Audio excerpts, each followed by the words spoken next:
Hello les gars, on se retrouve aujourd'hui dans une vidéo où je vais vous présenter mon home studio, mes guitares et mes amplis. Vous étiez nombreux à me le demander sous ma dernière FAQ, alors c'est parti. Avant de commencer, je vais vous parler du sponsor de cette vidéo qui sont les Classes Rock. Donc les Classes Rock, c'est un tremplin musical réservé aux jeunes groupes de musique de la région PACA.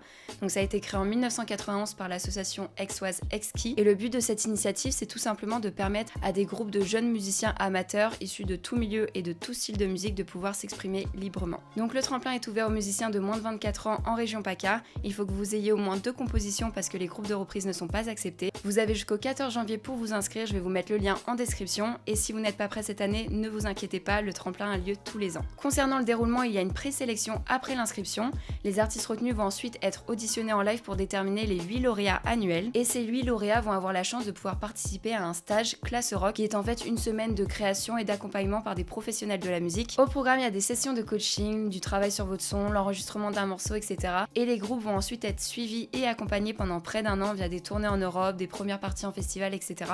Donc autant vous dire qu'en cette période, ça peut vraiment être une belle opportunité. Vu que je suis d'Aix, j'ai pas mal de potes qui y ont participé les années précédentes et qui m'ont dit que c'était une expérience vraiment chouette. Donc voilà, si ça vous intéresse, je vous mets toutes les informations et le lien en description. Bref, maintenant on passe à la présentation de mon matos et je vais aussi répondre à quelques questions en fin de vidéo. Concernant les guitares, il faut savoir que certaines sont en prêt, c'est pour ça que dans cette vidéo, vous allez pas voir notamment la Sterling ou encore la Lac Tramontane, tout simplement parce que je les ai rendues. Du coup, on va commencer avec ma petite préférée, c'est la seule à qui j'ai donné un nom d'ailleurs, donc voilà, je vous présente ma douce qui m'accompagne absolument partout depuis 2013. Donc c'est une Fender américaine Deluxe Stratocaster HSS et les finitions sur cette guitare sont juste incroyables. Elle a un manche en C ultra fin qui est très confortable à jouer. C'est pas la Strat la plus légère mais le poids reste relativement correct et assez équilibré comparé notamment à ma Les Paul. Au niveau des micros, on a 2 micros simples noiseless et un humbucker.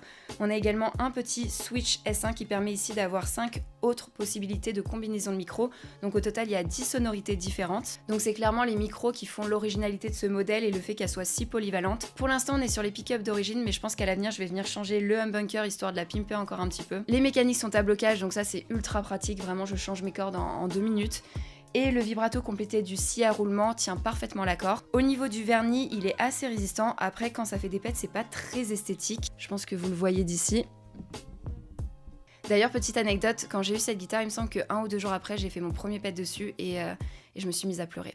Voilà, mais bon, j'ai compris avec le temps qu'une guitare c'est comme tout, ça a du vécu et au final, après je pense que c'est ça qui fait son charme. Donc voilà, cette guitare je l'aime d'amour pour ses sonorités qui sont très variées, pour son confort de jeu et aussi pour son design que je trouve absolument magnifique. J'ai une deuxième Strat que je vous ai jamais montrée sur ma chaîne il me semble, c'est la Fender Vintera 50s. Donc avec cette série, Fender a voulu recréer en fait le look, le feeling et le son des guitares iconiques de ces décennies. Donc celle-ci elle est équipée de 3 micros simples de type vintage qui sont câblés pour sonner comme les guitares de l'époque et j'adore son son qui est super fidèle à celui d'une Strat classique. Donc c'est une guitare qui est fabriquée au Mexique, mais honnêtement je trouve pas la différence flagrante entre les américaines et les mexicaines. J'ai déjà fait des tests à l'aveugle et honnêtement à chaque fois je me trompe et je pense que je suis pas la seule. Donc voilà, si jamais vous avez pas un gros budget, les mexicaines chez Fender font totalement le taf, je trouve. D'ailleurs j'en avais fait la démo de cette série, donc voilà, si vous n'avez pas vu, je vous invite à aller voir. Ouais, je fais grave ma pub au passage. Alors on reste chez Fender avec cette Telecaster mexicaine de la série Vintera aussi. Donc faut savoir que je suis pas une grande fan du son de la Telecaster en général, mais bon après c'est juste une question de goût. J'ai rien à dire sur les finitions de cette guitare, juste je suis pas fan du profil du manche ni du radius de la touche, mais bon après encore une fois c'est qu'une question d'habitude et de goût. Elle a un joli son brillant et propre, avec pas mal de sustain. Je trouve par contre que ça manque un peu de rondeur dans les aigus notamment, mais bon une Telecaster c'est fait pour avoir un son qui est beaucoup plus claquant que rond quoi. Ensuite on passe à ma petite Les Paul qui est l'Epiphone / Rosso Corsa, qui est une guitare que j'adore. Elle est équipée avec des micros Seymour Duncan qui sont des slash signature. Je me souviens que la première fois que je l'ai essayé, j'ai vraiment été agréablement surprise. Clairement, ça sonne très classique rock. Je l'utilise quasiment que pour ça parce que je suis beaucoup moins fan du son clair. Je trouve que la table en érable est vraiment super jolie. On a également le logo de Slash sur la tête de la guitare. En revanche, je suis moins fan du scie en plastique qui fait un peu cheap et également des contours de la guitare avec cette couleur. Mais bon, pour le prix qu'elle coûte, ça reste un instrument qui est vraiment soigné et propre. 2 petits bémols sur cette guitare, l'accès aux aigus qui est super compliqué, surtout pour moi qui suis habituée à jouer sur des strats. Et également le poids, elle est assez lourde et déséquilibrée. Je me souviens avoir fait une fête de la musique où j'avais joué 3-4 heures et à la fin j'avais le dos éclaté quoi. Enfin voilà, cette guitare a un excellent rapport qualité-prix, on a un instrument qui est super propre et surtout qui sonne. Ensuite on passe à ma Harley Benton et encore une fois c'est un instrument avec un très bon rapport qualité-prix. La guitare est très propre, même si c'est un petit peu rustique, il n'y a pas de cache micro, etc.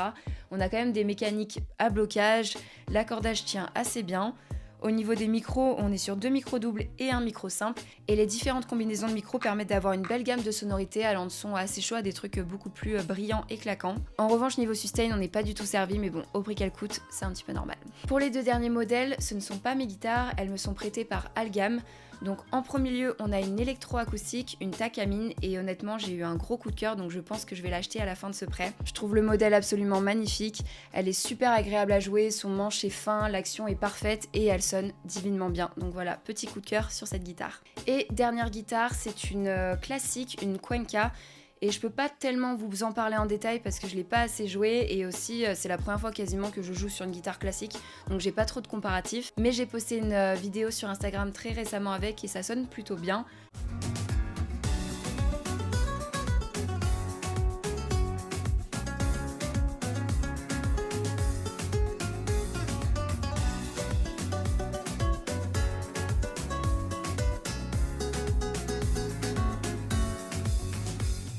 Au bémol sur cette guitare, c'est qu'il n'y a pas de repère ni sur le manche ni sur la touche et moi ça me perturbe énormément. Donc voilà, j'ai fait le tour au niveau des guitares et maintenant je vais passer aux questions que vous m'avez posées sur Instagram concernant mon home studio et mes amplis. Première question, comment tu t'enregistres? Concernant l'enregistrement de mes covers, j'ai fait une vidéo entièrement dédiée à ce sujet, donc je vous invite à la voir, je vais la mettre dans le petit. Quel médiateur utilises-tu? Alors mes médiateurs préf, c'est les Dunlop en 0,88 mm. D'ailleurs, j'en ai plus en ce moment, je suis dégoûtée. Ils sont trop bien, vous allez voir, mais c'est des vrais ninjas, ils disparaissent H24. Est-ce que tu utilises des pédales d'effet ou carrément un pédalboard?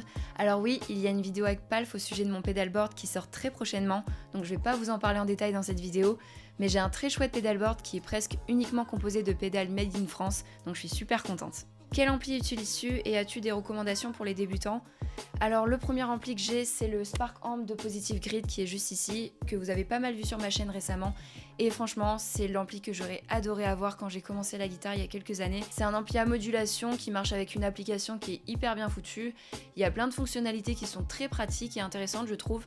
Après voilà, ça reste un ampli pour pratiquer à la maison. Ensuite, j'ai mon petit grand ampli de 200 watts qui est le Black Spirit 200 combo de chez Hughes & Kettner. Donc voilà, de quoi bien sympathiser avec le voisinage.